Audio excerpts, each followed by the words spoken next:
Okay, let's have a look at question 4. So for question 4, we are looking at graphs.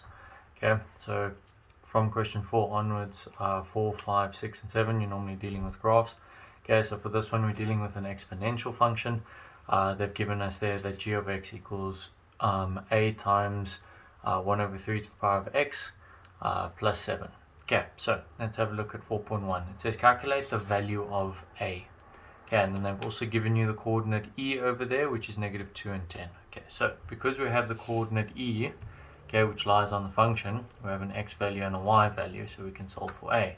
So this just becomes 10 equals to a 1 over 3 to the power of negative 2, okay, plus 7.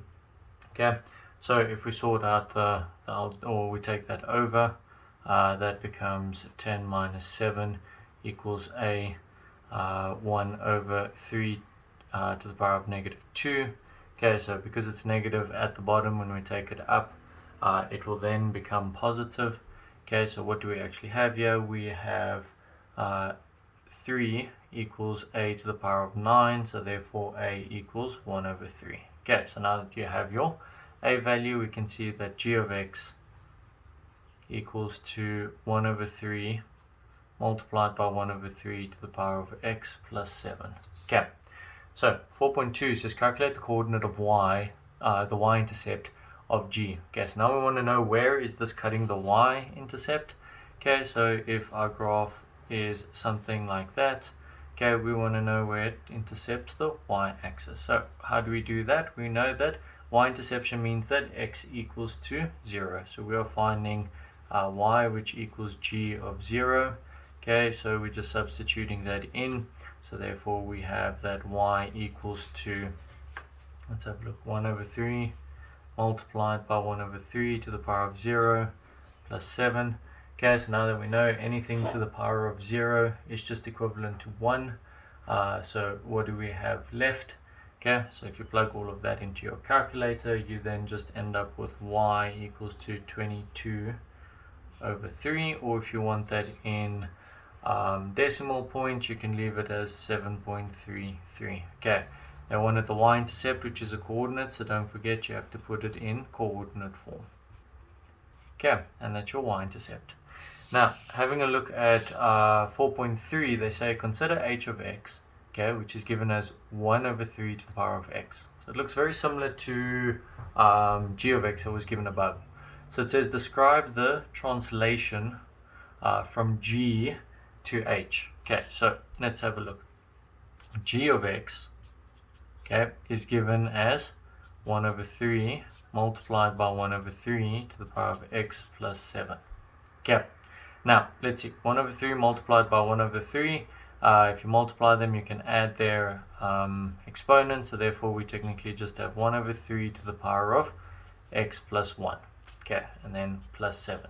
So let's see, how do we go from g of x to h of x? Okay, so h of x just has x, or in the exponent point, okay, so it's x plus 0. So how did we get there? Well, we had to minus 1 from g of x.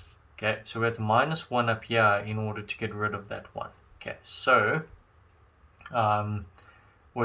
what happened if we minus 1, it means we are shifting the entire graph 1 unit to the right. Okay, so what we're technically saying here, h of x is then the first transformation is g of x minus 1. Okay, so in wherever you see x, you substitute x minus 1 in. Okay, so we know we've shifted it now to the right. Okay, and then how do we get rid of the y value? Okay, well, in order to get rid of that y value, which is now positive 7, so it moved up on our graph. Okay, so plus 7 means we moved it up. Okay, we need to now bring that back down. So therefore, h of x is going to equal to g of x minus 1 minus 7. So if you describe that in words, you can say you move 1 unit to the right in x direction, and we moved 7 units down in y direction. Okay, so that's just explaining the translation that's taking place. Now it says, determine the equation of the inverse of h in the form of y equals to something. Okay, so when we're looking for inverse, so that's 4.3.2, okay, so we're looking for h negative 1 of x. Okay, please note that this does not equal 1 over h of x. Okay, please don't do that, that's wrong. Okay, so they are not equal to each other. This represents the inverse. The inverse means that we are reflecting over the y equals to x axis. Okay, so how do we go about doing this? Well, we know that h of x is given as y equals to 1 over 3x, so it's exponential. Therefore, the inverse will always give us a logarithmic function. Okay, so how we go about doing this is I like to use a method called the drop and swap method when it comes to converting from exponential. Okay, so exponential, and we are going now to logarithmic. Okay, so what do I mean by drop and swap? Well, we are going to drop this whole thing down, so this becomes the base of my logarithmic function. Okay, and then we swap the variables. But what do we know when we find the inverse? We swap x and y around. So technically what we have is we have x equals to 1 over 3 to the power of y. Okay, now we need to rewrite it in terms of y.